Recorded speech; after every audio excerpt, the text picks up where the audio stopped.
Halo, kali ini saya akan sharing tentang tekanan. Itu melanjutkan materi fluida yang sebelumnya. Kali ini kita akan membahas tentang tekanan pada fluida. Cara mengukurnya seperti ini biasanya. Jadi di dalamnya vakum, jadi tidak ada fluidanya. Ingat, udara juga fluida. Nah, di dalam vakum ada bekasnya. Nah, di luar itu fluida, bisa atmosfer, bisa cairan, bisa minyak, bisa air. Cemplungkan itu ke minyak. Kalau itu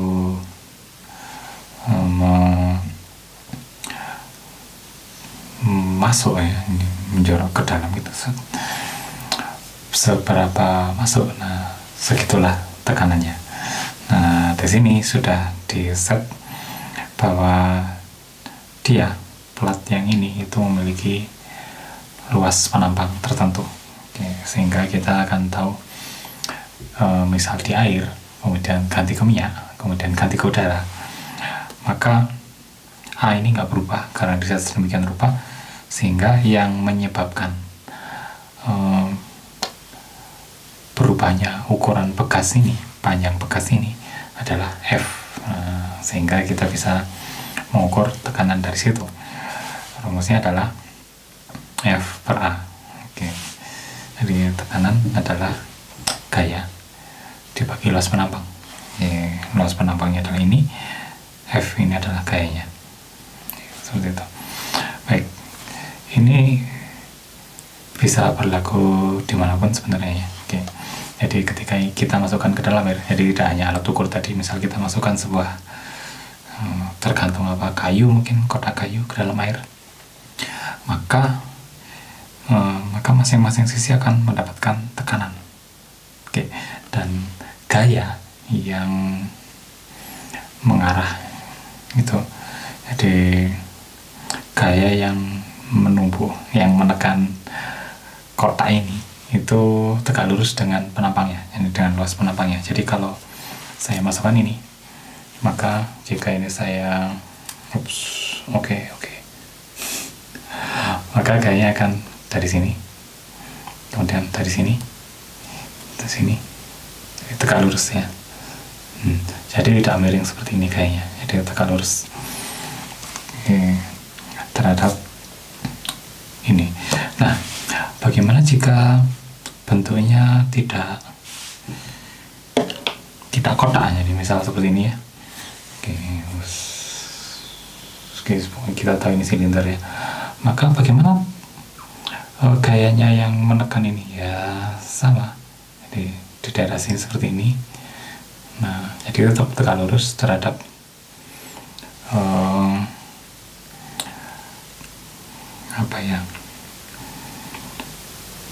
terhadap garis normalnya ya, bukan terhadap garis normalnya, itu adalah garis normalnya itu, jadi tegak lurus. Jadi sampai di sini juga tegak lurus. Nah, bagaimana dengan bentuk yang lain? Jadi contoh hand sanitizer ya, ini juga, nah bentuknya seperti ini. Ketika ke sini, nah jadi tegak lurus. Baik, lanjut. Nah, tekanan sendiri memiliki satuan Pascal yang didefinisikan sebagai 1 Newton per meter persegi. Newtonnya kita tahu dari gaya, dan meter perseginya kita tahu dari luas penampang. Oke. Nah, sekarang contohnya. Nah, jika saya menekan ini dari dua arah, jadi jempol saya sama telunjuk saya gaya dari jempol itu pasti sama dengan gaya dari telunjuk. Kenapa? Karena kotak ini tidak bergerak ke kanan atau ke kiri, ya kan? Oke. Dan tekanannya sudah pasti sama. Oke. Seperti itu. Karena seperti ini, agak beda dikit mungkin ya, karena telunjuk lebih lancip. Tapi tekanan yang dirasakan oleh jempol, hukum Newton juga ya, maka tekanannya rasanya sama. Beda tipis ya antara ini dan ini. Nah, sekarang bandingkan dengan ini ya. Jika saya pakai, kelihatan paku, muka saya nggak boleh kelihatan, ya, atau muka saya dekat. Ini paku. Jika saya menggunakan paku seperti ini dan saya pegang seperti ini, apa yang terjadi? Maka lancipnya saya taruh ke jempol dan tumpulnya saya taruh di telunjuk, maka jempol saya yang terasa sakit, padahal gayanya sama ya, gaya yang dirasakan oleh jempol dan gaya yang dirasakan oleh telunjuk itu sama. Kenapa? Karena pakunya tidak bergerak kiri atau kanan, artinya sesuai komaksi reaksi, maka gayanya sama ya, aksi reaksi tentu saja lewat sini gitu ya. Nah, bagaimana jika dibalik? Oke, gantian telunjuk saya yang sakit karena dapat bagian lancipnya, padahal gayanya juga sama, ya kan? Apa yang membedakan? Tekanannya. Karena dia runcing, maka sesuai dengan rumus tekanan yang tadi, maka luas penambangnya kecil dengan gaya yang sama. Ini karena ini gayanya sama kan, dan luasan yang lebih kecil, maka tekanannya lebih besar, sehingga yang kena bagian lancip pasti sakit. Coba dengan paku payung lebih mewakili ya. Oke.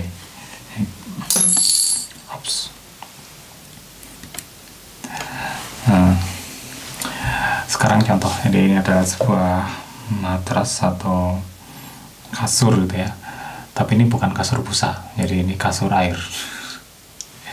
Jadi air diwadahi kayak, jadi semacam bentuknya kayak kasur busa itu, panjangnya 2 meter, lebarnya 2 meter, dengan ketebalannya 30 cm. Ditanya, berapakah beratnya? Hati-hati ya, berat ya, bukan massa. Nah, berat. Jadi kerjanya 2 kali ini untuk mencari berat.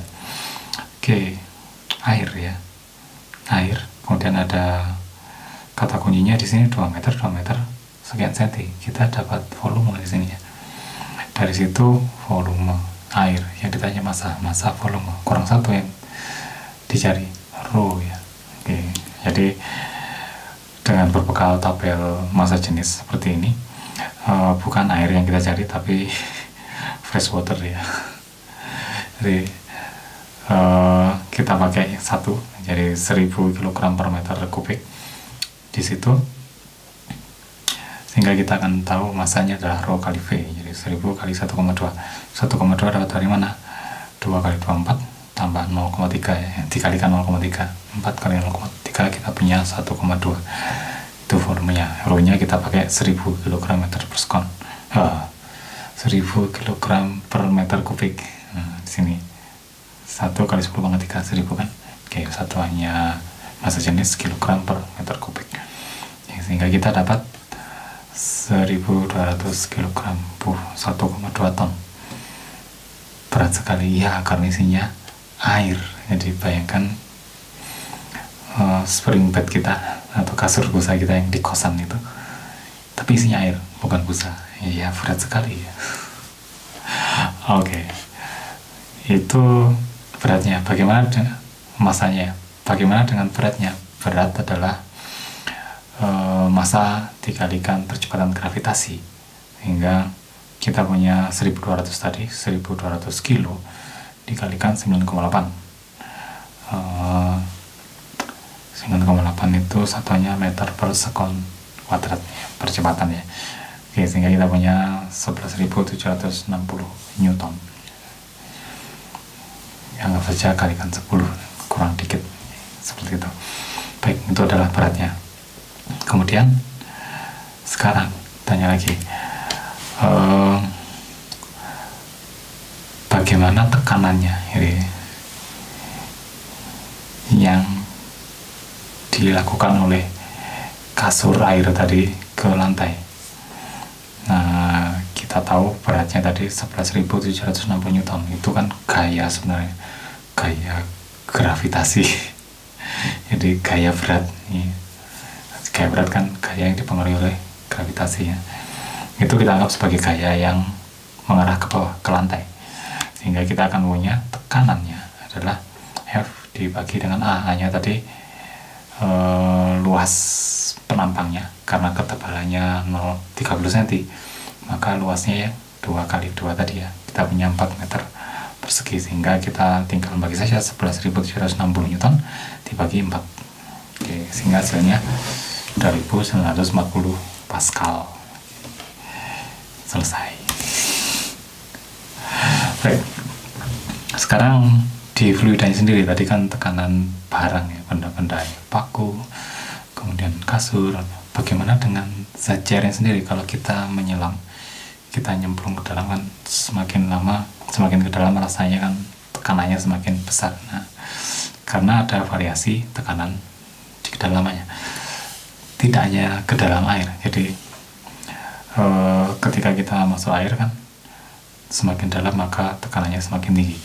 Sama halnya juga dengan udara. Jadi udara juga termasuk fluida, maka semakin tinggi maka tekanannya semakin turun. Oke, jadi seperti itu. Oke, baik. Sama dengan yang tadi, tekanan adalah F per A. Kita sekarang tinjau. Ini bagian gelap ini sebenarnya ya sama. Jadi ini air biasa, satu gelas gitu ya. Nah, kita mengambil sampel ini juga air juga, kita kasih warna lebih gelap untuk membatasi saja. Jadi batas imajiner. Nah, kita ingin mengukur misal tekanan di kedalaman sekian. Nah, kita batasi ini, ya. Kemudian artinya kita semacam seperti punya silinder. Jadi air berbentuk silinder, tapi air juga. Nah, kalau silinder kan berarti kita punya luas penampang, kemudian volumenya kan luas alas kali tinggi gitu ya, dari A kali H, nanti seperti itu. Baik, sekarang kita tinjau gaya-gaya yang bekerja di sini. Pertama, dari atmosfer itu, dari mana kita tahu gayanya? Dari sini, P sama dengan F per A, maka F sama dengan P kali A.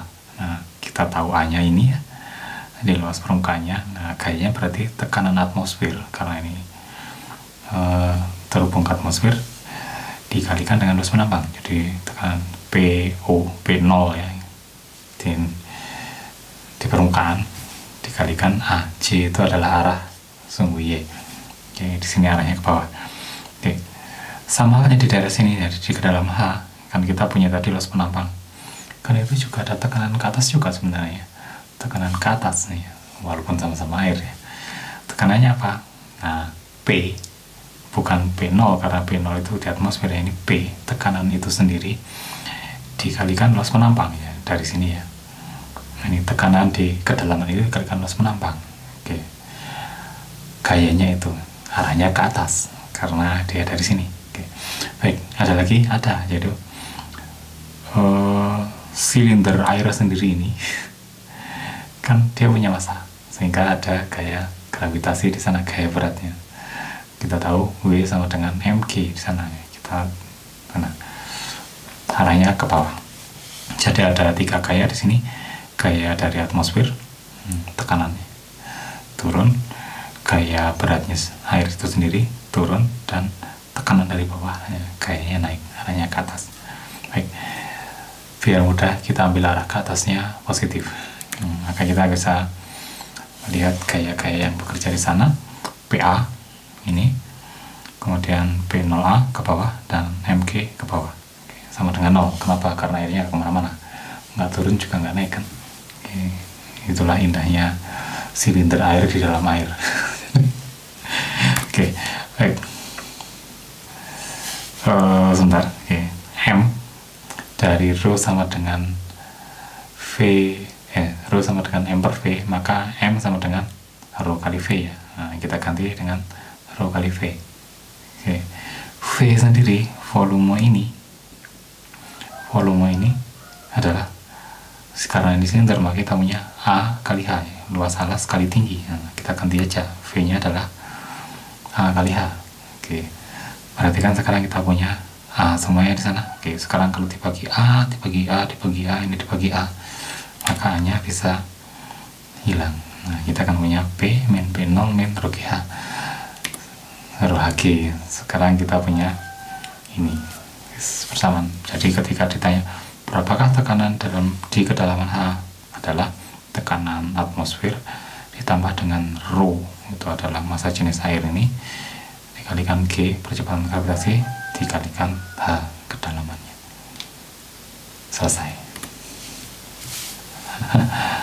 Baik, demikian sharing untuk kali ini.